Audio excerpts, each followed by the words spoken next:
Welcome to this week's episode of Financial Insights. I'm your host, bringing you the latest trends and analysis from the world of finance. Today, we'll be diving deep into some significant economic shifts happening in Asia. Joining me is our guest, an Asia market strategist with a keen eye on the region's dynamics. Welcome to the show. Thank you for having me. It's great to be here, especially with so much happening in the Asian markets right now. Absolutely. Let's kick things off with the elephant in the room. China's economic slowdown. Recent reports indicate that growth has been sluggish, and this has raised concerns globally. What's your take on the current state of the Chinese economy? Yes, China is facing multiple challenges. The economic recovery post-COVID has been slower than expected. There's been a drop in consumer spending, and the property sector is still in turmoil. The government has introduced policies to stimulate growth, but many analysts believe that these measures might not be enough to reignite the economy fully. That's a good point. The property sector has been a significant contributor to China's growth in the past. How do you see the impact of this slowdown affecting regional partners like South Korea? South Korea is particularly sensitive to China's economic performance since they are major trading partners. With China slowing down, South Korean exports are likely to be affected, especially in sectors like electronics and automobiles. Interestingly, South Korea has been proactive in responding to currency fluctuations, intervening in the currency markets to stabilize the won.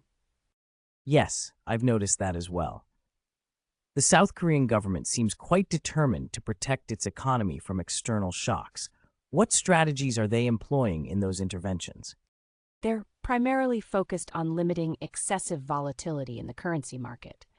By selling foreign reserves and buying won, the government aims to strengthen its currency against the dollar. This helps maintain competitiveness for South Korean exports. However, it's a delicate balancing act, as excessive intervention can lead to tensions with trading partners, particularly the U.S. Definitely a tightrope walk. Speaking of currencies, let's transition to the tech sector, which has seen quite a bit of turbulence recently. There's been a surge in AI optimism, but at the same time, we're witnessing a significant drop in tech stock valuations.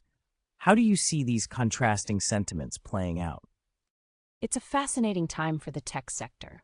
AI is indeed the buzzword, and many companies are investing heavily in AI technologies, believing it will drive future growth. However, the overvaluation of tech stocks from the past few years is now being corrected. Investors are becoming more cautious, especially with rising interest rates and a lack of confidence in the IPO market. Right. IPOs have been struggling lately. Many high-profile tech companies are delaying their public offerings. What do you think is contributing to this hesitation? A few factors are at play here. The market volatility we discussed has made it challenging for companies to gauge their valuations accurately. Additionally, with interest rates rising, the cost of capital increases, making it less attractive for companies to go public now. Many are opting to wait until market conditions stabilize. It seems like a waiting game. Meanwhile, amidst all these challenges, there's India, emerging as a significant player in the financial landscape. Can you shed some light on why India is attracting global capital? Absolutely. India has a young population, a growing middle class, and a government that is actively promoting investment through reforms. The Make in India initiative and improvements in infrastructure are making it easier for foreign investors to feel confident about entering the Indian market. Moreover, compared to China, India offers a more stable regulatory environment, which is appealing. That's a compelling case for India. With so many emerging markets vying for attention, how do you see the investment landscape shifting in the coming years? I believe we'll see a diversification of investment portfolios. Countries like India, Vietnam, and even parts of Africa are becoming attractive alternatives to traditional markets. This shift will not only reshape capital flows, but also influence global supply chains, as companies look to mitigate risks associated with reliance on a single market. That's quite insightful. As we look ahead, how should investors position themselves in light of these developments? Investors should consider broadening their horizons beyond just established markets. they should look at sectors that benefit from the rise of technology and sustainability.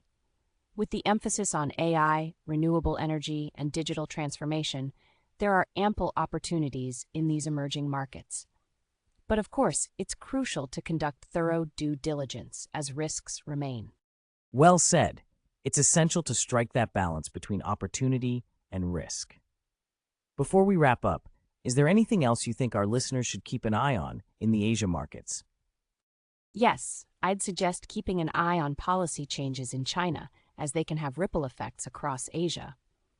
Also, watch out for developments in the tech sector, especially around AI and regulatory frameworks.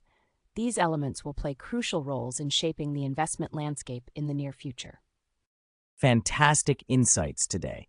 Thank you for joining us and sharing your expertise on these complex topics. It's been a pleasure. Thank you for having me. And to our listeners, thank you for tuning in to Financial Insights. If you enjoyed today's discussion, be sure to subscribe to our podcast and leave us a review. Stay informed, stay invested, and we'll see you next time.